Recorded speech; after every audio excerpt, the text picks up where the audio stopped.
ওনাকে আপাতত কোনো দপ্তর দেয়া হয়নি বা দপ্তর দেয়া হবে এমনও কোনো আলোচনা নেই। কারো কারো কাজের চাপ কমাতে সেখানে প্রতিমন্ত্রীর পদমর্যাদায় নিয়োগ দেওয়া হয়েছে, সদস্য সংখ্যা বৃদ্ধি করা হবে এমন আপাতত কোনো আলোচনা নেই।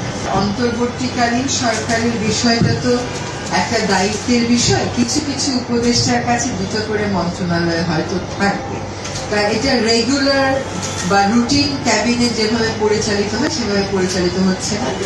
কিন্তু কতগুলো জায়গাতে আমরা মনে করেছি কাজের গতি এবং দক্ষতা দুটোই বাড়ানো প্রয়োজন, আর আরো একটু অন্তর্ভুক্তিমূলক হওয়া প্রয়োজন। সে প্রেক্ষিতেই কারো কারো কাজের চাপ কমাতে সেখানে প্রতিমন্ত্রীর পদমর্যাদায় নিয়োগ দেওয়া হয়েছে, আর কোনো কোনো মন্ত্রণালয়ে আমরা নতুন উপদেষ্টা পেয়েছি।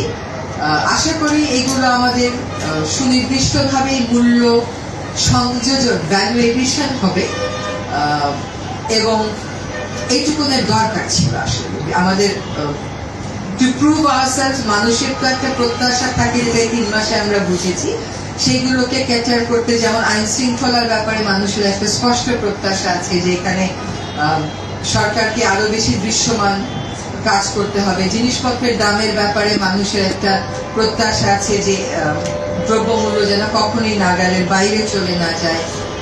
সে সমস্ত বিবেচনায় নিয়ে হচ্ছে আপাতত আর কোনো সদস্য সংখ্যা বৃদ্ধি করা হবে এমন আপাতত কোনো আলোচনা হলে আপনারা জানবেন, এগুলো তো গোপনে করা সম্ভব না। ওনাকে আপাতত কোনো দপ্তর দেয়া হয়নি বা দপ্তর দেয়া হবে এমনও কোনো আলোচনা নেই।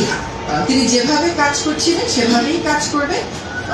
তাকে কিছু কৌশলগত কারণে এবং কোন কোন ক্ষেত্রে তার পার্টিসিপেশনটা বাড়ানোর জন্য তার পদমর্যাদা। মাহফুজ আলম প্রসঙ্গে একটু, এটা সংবিধান সংস্কার কমিশনের যে লাস্ট বৈঠক হলো সেখানে উনি বলেছেন যে সংস্কারগুলো হবে সেগুলো এই সরকারই বাস্তবায়ন করবে।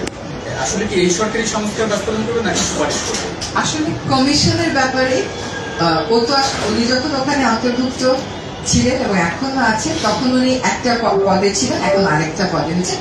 এই আনসারটা আমার মনে হয় ওনার কাছ থেকে স্পষ্ট করে নেওয়া ভালো, কারণ কোন কমিশন কি ভাবছে আমরা যে প্রথম মিটিংটা করলাম সকল কমিশনের সাথে, এটা আমাদের জিজ্ঞাসা ছিল না। তাদের কাজের অগ্রগতি, কাজের কোথাও বাধা হচ্ছে কিনা, তাদের চ্যালেঞ্জগুলো কি কি, সেখানে আমরা কিভাবে সাহায্য করতে পারি সেটাই জিজ্ঞাসা ছিল। কারণ কমিশনগুলো স্বাধীনভাবে কাজ করুক এটাই আমরা চাই। এবং কমিশন তার মতামত যখন অন্তর্বর্তীকালীন সরকারের উপদেষ্টা মণ্ডলীর কাছে পেশ করবে তখন কি সিদ্ধান্ত হবে সেটা আরেকটা ভিন্ন বিষয়। সংবাদ, ফিচার ও অনুষ্ঠানের জন্য ভিজিট করুন সংবাদ প্রকাশের ওয়েবসাইট এবং যুক্ত থাকুন ফেসবুক পেজ ও ইউটিউব চ্যানেলের সঙ্গে।